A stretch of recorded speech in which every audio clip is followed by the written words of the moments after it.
Hello, Days of Our Lives fans, and welcome back to TV Days Drama Digest.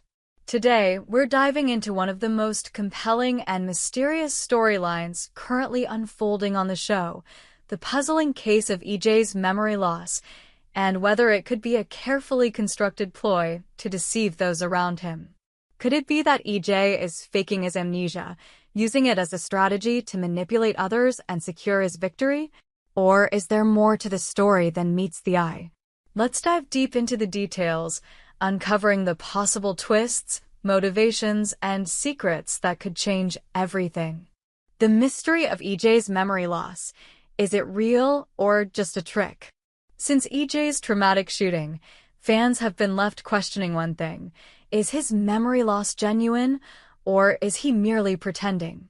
EJ himself has claimed that he doesn't remember who shot him, but curiously, he recalls several key details leading up to the moment of the shooting, details that many people might consider to be rather suspicious.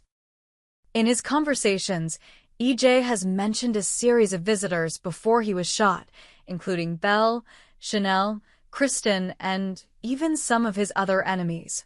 But despite his ability to recall these interactions, there's one glaring omission: Rafe. This oversight is extremely significant. Why would EJ forget Rafe, a person who was involved in the aftermath of the shooting? Could it be that EJ's selective memory loss is part of a calculated plan? Could he be manipulating everyone around him by pretending not to remember the critical moments of the shooting? If EJ truly remembers the people who were close to him, the interactions before the shooting, and the emotions surrounding them, it raises the question of whether the memory loss is just a ruse to throw others off his trail. What if EJ is faking it all to gain an advantage over those around him? He has always been known for his cunning and manipulative nature, and this could very well be his greatest deception yet.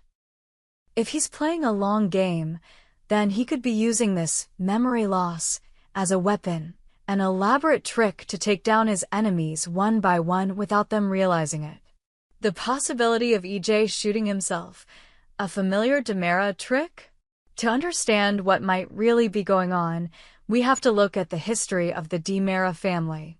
The DiMeras are no strangers to elaborate schemes, deceptions, and dramatic twists.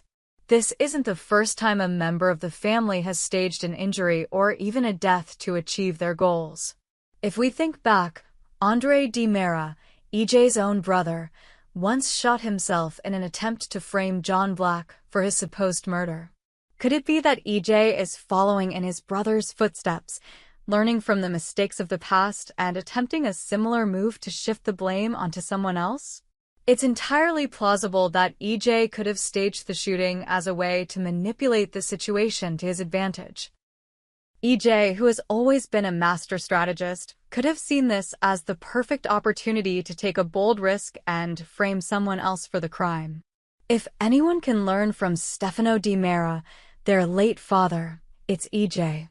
Stefano himself was a man who understood the power of taking risks, even if it meant putting himself in danger. Perhaps EJ learned from Stefano's playbook and decided that in order to achieve his goals, he too would need to make a drastic move. By staging his own shooting, EJ could be setting the stage to blame someone he despises, like Rafe or any number of his enemies, for the crime. He might have gone to extreme lengths to ensure that his plan would succeed. From planting evidence to setting up Rafe's wiretap, every step could have been part of a larger plot that only a DiMera could devise. Could EJ have set up Rafe and the wiretap?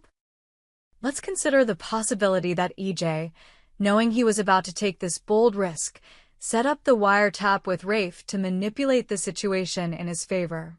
This is not outside the realm of possibility for someone like EJ, who has used others to do his bidding in the past. By planting the wiretap, he could have ensured that Rafe would unknowingly play into his plan, making it seem like Rafe was involved in the shooting or in some way responsible for his condition. EJ's plan could have been to create a scene where Rafe, or another person, would be framed as the culprit, making it look like they were the ones who tried to kill him. With his cunning mind and strategic thinking, it's entirely possible that EJ took this calculated risk, using his enemies' actions against them while keeping his own hands clean. But here's where things get complicated. After being taken to the hospital and suffering from a seizure, followed by being put into a coma, it's possible that the trauma wiped EJ's memory clean. Could it be that the very plan he created has been erased from his mind, leaving him genuinely unsure of who shot him? He might now believe that someone truly tried to kill him, with no recollection of the plan he had carefully set into motion. This sudden loss of memory could be a tragic twist of fate.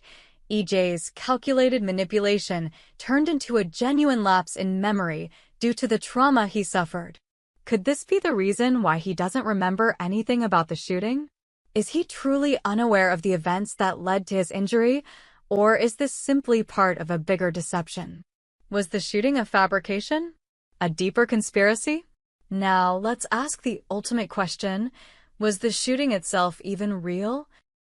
Could the entire incident be a fabrication from the beginning, a carefully orchestrated scheme by EJ to bring about chaos and confusion, all in the name of personal gain? We've seen the DiMera family pull off some outrageous schemes before, and EJ is no stranger to playing the long con. If this shooting was, in fact, a fabrication, then what are the stakes for the other characters involved? Who stands to gain from making it seem like EJ was the victim of a shooting? And who will suffer the consequences of this twisted game? This isn't just a simple case of mistaken identity or miscommunication. It's a story about deception, manipulation, and the lengths to which EJ will go to control his own narrative.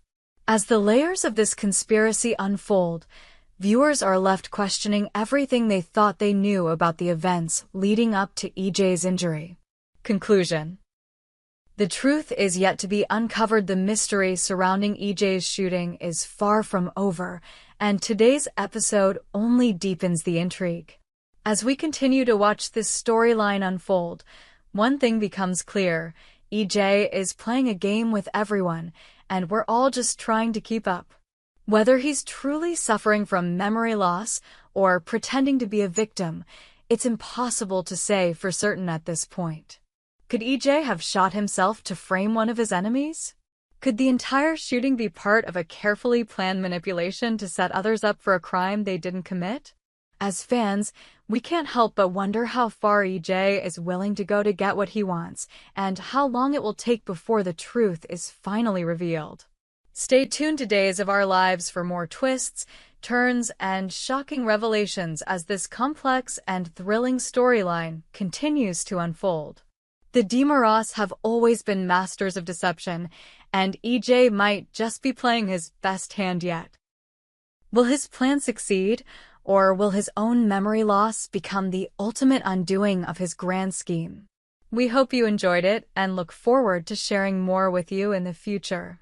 Don't forget to like, comment, and subscribe TV Days Drama Digest for more updates on Days of Our Lives.